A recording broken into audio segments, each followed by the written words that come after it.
Hi, Mr. Brosso. Thanks for taking questions. I'm Jillian Piper with Global News.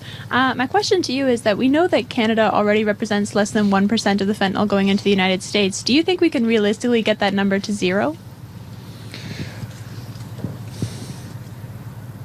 Well, that seemed like a good start for the fentanyl czar. Hey everybody, welcome back to the channel. Today we're going to be talking about drugs, organized crime, and money laundering, as this has become the new hot button topic, it seems. But it's not that this is new to us, it's just that there's been a lot more spotlight shone on with Trump, the tariffs, the border talk, and the fentanyl situation, as well as we've had a lot more videos from independent investigators, journalists like Sam Cooper. I'm sure you guys have all seen a majority of the videos. But as of like 2 weeks ago, he had been on three, I think, different podcasts.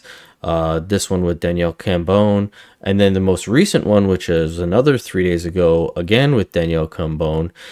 Yeah, things have just been blowing up. Now, all you've been hearing from the mainstream media is that we're not a big player in this. We have such a small role, less than 1%, yada, yada, yada.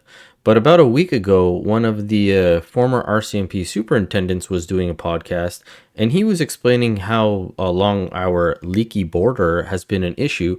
And this is not just with the US, this is a global thing that people have been talking about. Take a look.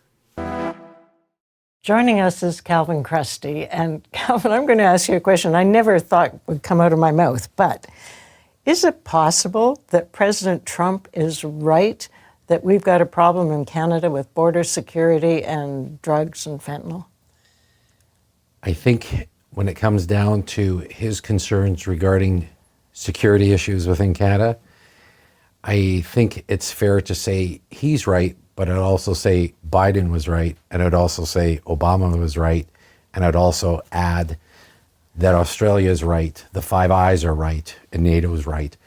I don't think from a egocentric perspective that it's just him that thinks there's an issue. So you're saying it's broad. People have been saying Canada's got a security problem for a long time. I think it's fairly well known in the last, particularly 15, maybe pushing back 20 years, as it relates particularly to transnational organized crime, that Canada has an international relationship to being a problem. Now, Carol does ask a great question afterwards, which I believe ties to what Trump keeps on saying, how we rely on them so much for protection, for everything else. We just think that they're going to come to our rescue, when at this point, that might not be the case. So how can Canadians generally be so blasé about it and not really be concerned? I think we've become somewhat dependent on a paternalistic or maternalistic relationship with our partners, particularly the U.S.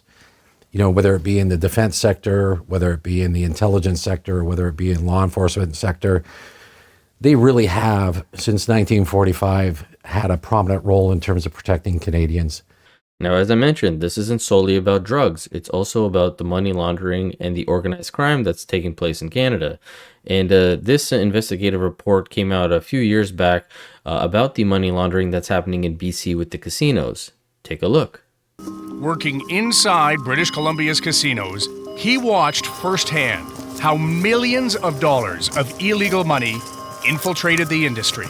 In 2011, Ross was assigned to work here as an investigator at the popular River Rock Casino in Richmond. What do you remember about day one on the job? Shock. I'd heard stories about the volume of cash and things like that was coming through that place. But I think when you got there and you know, you're looking at bags and bags of cash coming in on a daily basis, to me, as a former police officer, I thought it was, just sort of defied logic. And you saw that your very first day on the job? Yep. And what struck me was that there was a culture in the industry that this was the norm. You don't have to take his word for it. This is casino surveillance footage at the cash cage as gamblers arrive with bags of cash, shopping bags, duffel bags, and nearly all of it in $20 bills. Not bundled the way a bank would do it, but with rubber bands, the way drug dealers bundle their cash. What troubled me the most was that no one was prepared to ask where the money was coming from. The larger players were mainly, a lot of them from mainland China. It was their culture to use cash. That's what you were told. That's what I was told. So don't question cash transactions. Yeah, it'd be offensive to these Customers. these customers that to ask them the question was where their money came from. You know, there were flight of capital laws in China restricting $50,000 essentially US coming out of the country a year, and yet you have a Chinese national turning up at the casino with $300,000 in Canadian currency. Now, this might not sound super surprising to a lot of you because I'm sure a vast majority of you watched David from Moose on the Loose, and he actually explained this the other day in one of his videos where he broke it down as to how this actually does take place. Take a listen.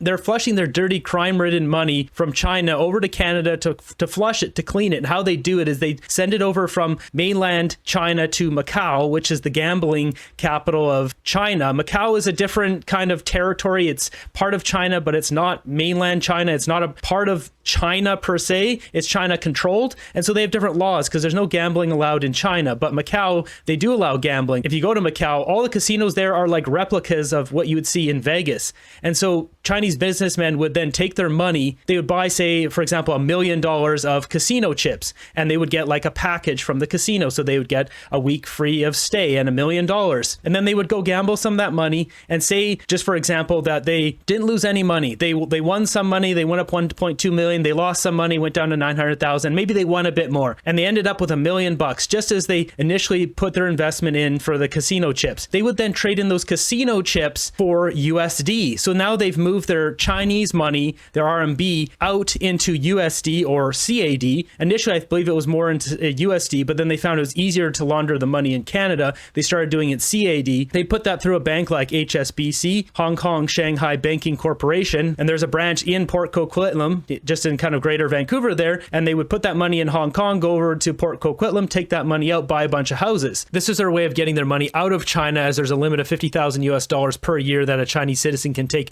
out of China, which is about 20,000 RMB. Now, one of the more interesting things that I found with this investigative report that was done was that even though this gentleman knew that money laundering was happening, brought it up, they told him that's not his job.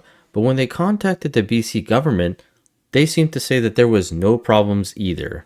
Correct. In fact, as documents obtained by W5 show, the BC government was deluding itself it had no problems.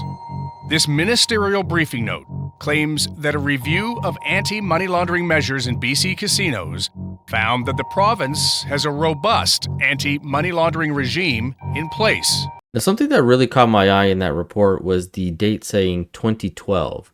And I started to wonder, who was the BC premier back in 2012? Well, it was no other than Christy Clark.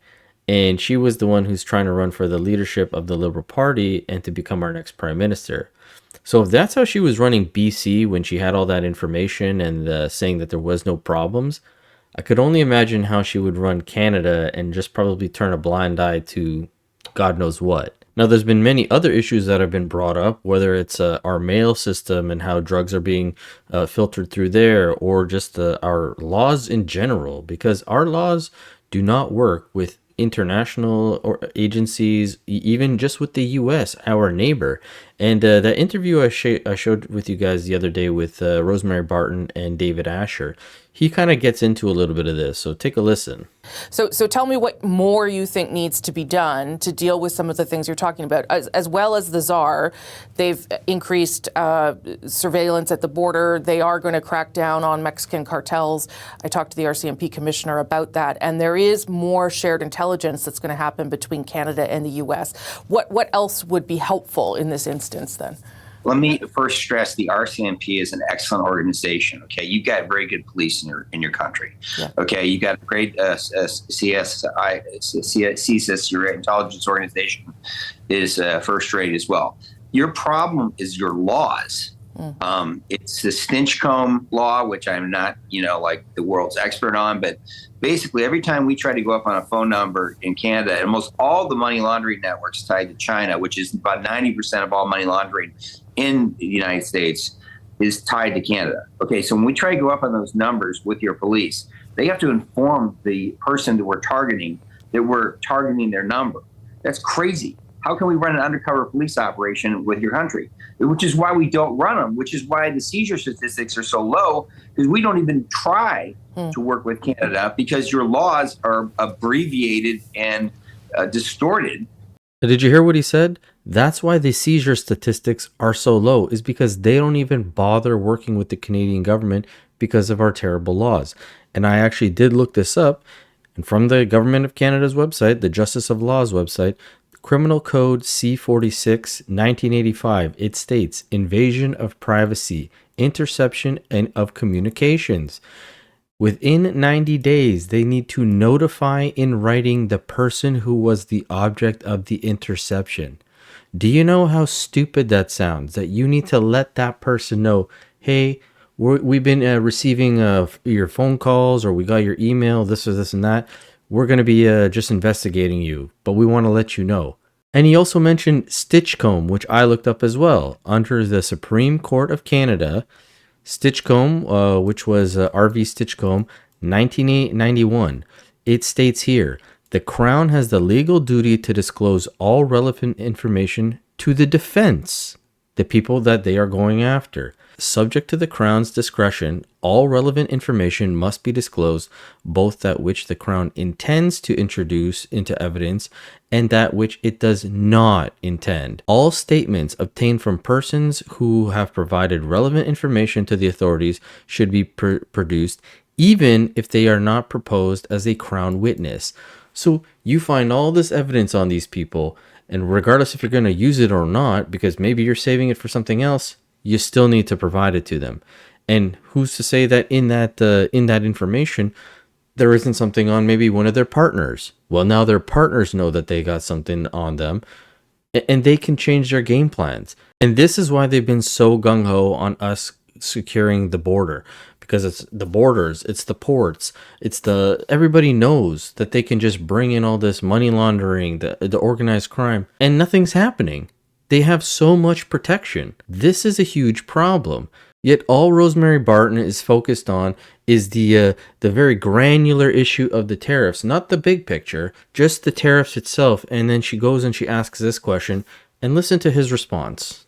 So I just want to end on this. You just said if we do these things, the tariffs won't, well, they're not on, but they won't go on. I mean, do you believe that this is about fentanyl for the president, or that it's about other things? This is just one of the pieces that he is using as leverage here.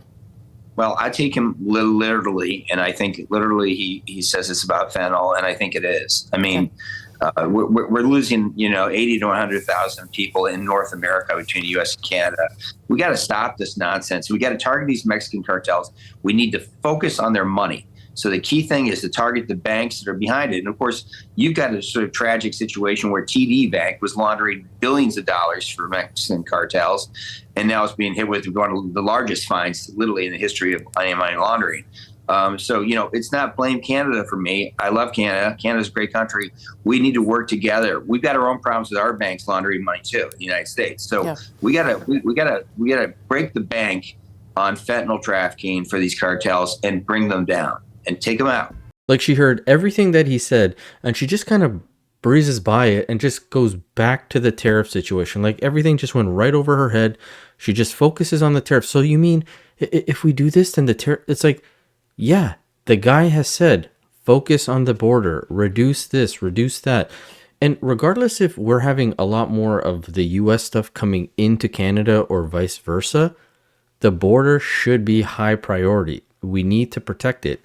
If you have proper border security, then you don't need to complain about how many guns are coming in from the U.S. because you're doing the job that you need to do to protect the border, where the guns don't even come into the U.S. Like, I just don't get how these guys keep saying, if we do this, does that mean we're not getting tariffs? Stop focusing on the tariffs. It's not the tariffs that's the problem. It's the leaky border, as they keep indicating, that we have. And I'm not trying to obfuscate how the Americans don't have a responsibility for their border as well. But if we're neighbors, I'm not relying on my neighbor to protect my house or my side of the fence. If there's a hole there, I'm going to do something to patch up that hole. Whatever they decide to do is up to them. But I can't sit here and complain, oh, there's so many guns coming from your side of the fence. yet I haven't done anything to secure my side of the fence, so that's not the case. It's just, I don't know. These guys don't seem to think that common sense is that common. But the last thing I want to talk about is how they were mentioning fentanyl going through the mail system. Now, they reported on this, I think, 2 years ago or so, when there was an incident where some U.S. soldiers died because of some drugs that they got in the mail.